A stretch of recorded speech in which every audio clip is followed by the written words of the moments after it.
2020 को, मुझे exact date याद नहीं आ रही, सैटरडे था, ये selection list fire and emergency department के ऑफिशियल वेबसाइट पे अपलोड होती है।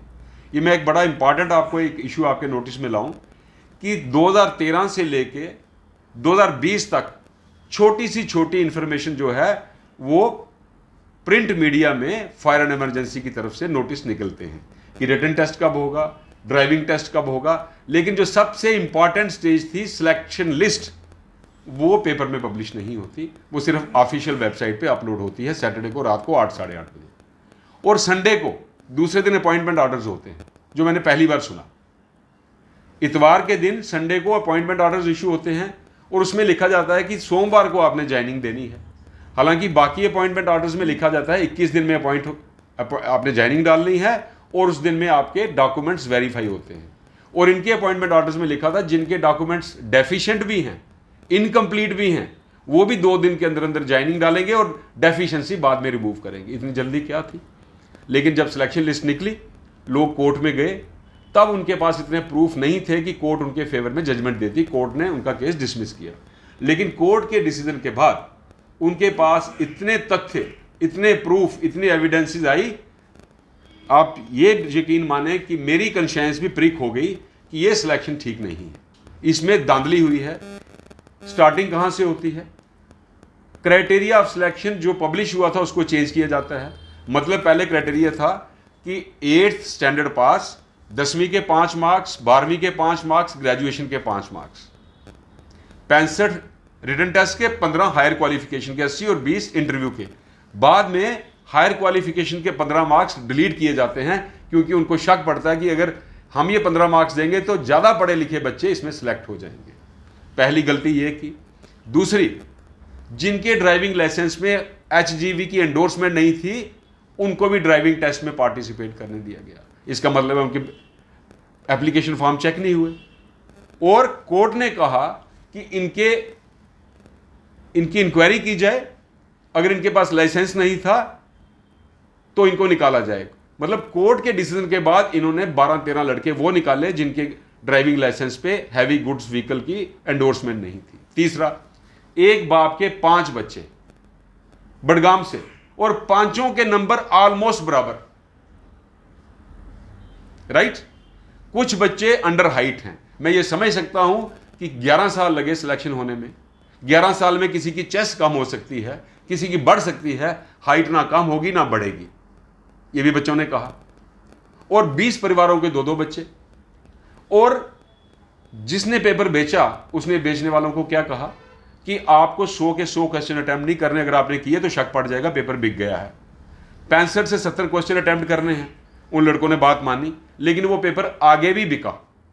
कंड्यूट जिसने बेचा, जिसको बेचा उसने आगे बेच दिया, जिसने आगे खरीदा वो कंड्यूट से मिला नहीं, उसने 100 के 100 क्वेश्चन अटेम्प्ट कर दिए। अब जो कंड्यूट से नहीं मिला उसने 100 के 100 क्वेश्चन अटेम्प्ट कर दिए, वो सिलेक्ट हो गए। जिन्होंने कंड्यूट की बात मानी, 75 क्वेश्चन अटेम्प्ट किए, वो सिलेक्ट नहीं हुए। पोस्ट ग्रेजुएट PhD वाले सिलेक्ट नहीं हुए, 8th पास वो सिलेक्ट हो गए। अब जिसने पेपर परचेज किया वो एफिडेविट दे के मीडिया के सामने आया कि मैंने भी पेपर परचेज किया, मुझे सजा दे दो, लेकिन ये सिलेक्शन क्वैश होनी चाहिए। उसके बाद आप ये देखिए, 3 साल लगातार एजिटेशन के बाद उन बच्चों ने, हमारे भी प्रयास रहे, हमारी भी कोशिश रही, अल्टीमेटली LG साहब ने 12 दिसंबर 2022 को कमेटी कॉन्स्टिट्यूट की through general administration department. That committee was headed by Shri RK Goyal, the then additional chief secretary home, along with secretary GAD and secretary law, justice and parliamentary affairs. और उनको 1 महीने का समय दिया रिपोर्ट देने के लिए। 1 महीने की जगह 1 साल लगा रिपोर्ट सबमिट करने में। मैं मानता हूं चूंकि एक ट्रक लोड ऑलमोस्ट रिकॉर्ड था जो खंगालना था। हर एक बच्चे का एप्लीकेशन फॉर्म्स स्क्रूटनाइज होना था, लाखों बच्चों ने फॉर्म भरे थे, उनके फिर एलिजिबिलिटी देखनी थी, उनकी क्वालिफिकेशन क्या है, उनके ड्राइविंग लाइसेंस चेक करने थे। मैं समझ सकता हूं कि 1 साल लग गया होगा उसको। लेकिन जब 1 साल के बाद तकरीबन दिसंबर 23 या जनवरी 24 में रिपोर्ट सबमिट हो गई, तो ये क्या कारण है कि जनरल एडमिनिस्ट्रेशन डिपार्टमेंट या चीफ सेक्रेटरी जिनके टेबल पे ये रिपोर्ट पड़ी है, ये रिपोर्ट LG साहब के पास क्यों नहीं जा रही? आप देखते हैं सब इंस्पेक्टर्स और एफए की रिपोर्ट 2 दिन में वो इंप्लीमेंट हुई और सिलेक्शन कैंसिल की गई है। उनके अपॉइंटमेंट ऑर्डर्स भी नहीं इशू हुए।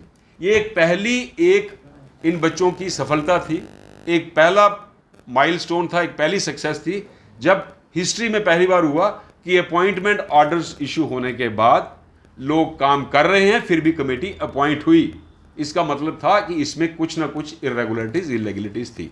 अब आपके माध्यम से मैं लेफ्टिनेंट गवर्नर श्री मनोज सिन्हा जी से रिक्वेस्ट करता हूं, रादर अपील करता हूं कि अगर तो कमेटी ने रिपोर्ट ये दी है कि इस सिलेक्शन में कोई धांधली नहीं है, तो आप जो एक शक की परछाई उनके सर पे गुजर चल रही है, जो अपॉइंट हो चुके हैं, उसको दूर करिए।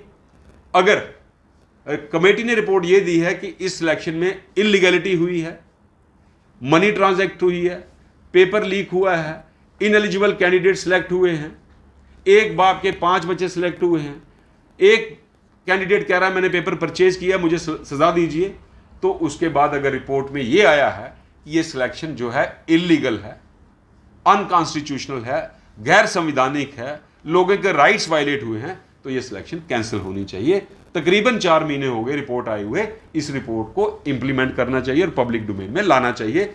मेरी आपके माध्यम से फिर एक बार honourable lieutenant governor Shri Manoj Sinha ji से अपील कर रहा हूं कि जल्द से जल्द इस रिपोर्ट को पब्लिक डोमेन में लाया जाए, इसको इंप्लीमेंट किया जाए, पारदर्शिता लोगों के सामने लाई जाए, जैसा आपने हमारे साथ कमिट किया था कि एक भी भ्रष्टाचारी बख्शा नहीं जाएगा। इस जम्मू कश्मीर ने बड़ा भ्रष्टाचार आज से 50 साल पहले देखा है। अब बेशक थोड़ी सख्ती हुई है, लेकिन भ्रष्टाचार में कमी आई है, और ये this would be another feather in the cap अगर ये सिलेक्शन कमेटी ने कही है रिपोर्ट में कि ये गैर संवैधानिक है, गैर कानूनी है, इलीगल है या फैब्रिकेटेड है, तो इसको जल्द से जल्द क्वैश करना चाहिए, कैंसिल करना चाहिए।